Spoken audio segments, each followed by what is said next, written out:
यसैगरी मैले यहाँ आजीवन सदस्यको नाम वाचन गरे अनुसार यहाँहरू चाँडोभन्दा चाँडो यो स्टेजमा उपस्थित भइदिनु होला र यहाँहरू त्यसै गरी हुनुहुन्छ आजीवन सदस्य महेन्द्र कुमार राईज्यू, यहाँलाई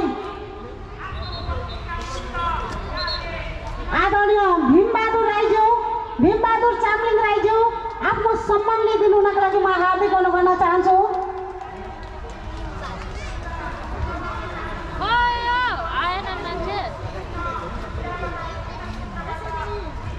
यसै गरी हुनुहुन्छ आदरणीय बिना राईज्यू, आफ्नो सम्मान लिइदिनु हुनको लागि म हार्दिक अनुरोध गर्न चाहन्छु।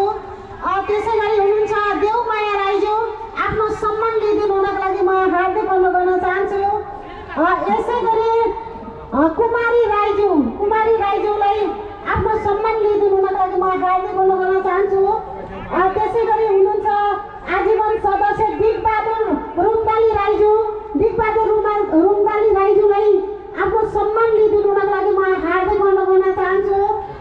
त्यसै गरी हुनुहुन्छ भीमा राईज्यूलाई आफ्नो आजीवन सदस्यको यो सम्मान लिइदिनुको लागि म हार्दिक अनुरोध गर्न चाहन्छु। त्यसै गरी हुनुहुन्छ एलन राईज्यूलाई आफ्नो सम्मान लिइदिनुको लागि म हार्दिक अनुरोध गर्न चाहन्छु।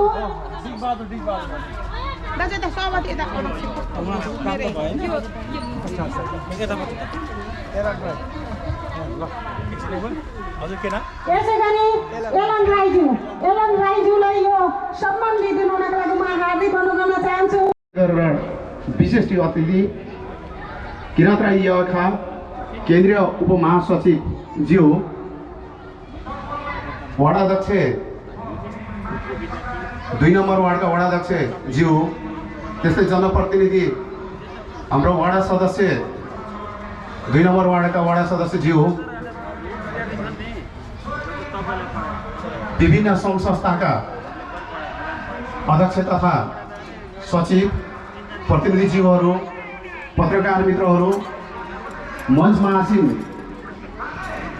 समाजसेवी, बुद्धिजीवी वर्ग, नागरिक समाजका अगुवाई, समाजका लब्ध प्रतिष्ठित व्यक्तिहरू र आजको यस कार्यक्रमलाई सफल बनाउनको निमित्त पाल्नुभएका तपाईँ सम्पूर्ण बुवा आमा, दाजुभाइ तथा दिदी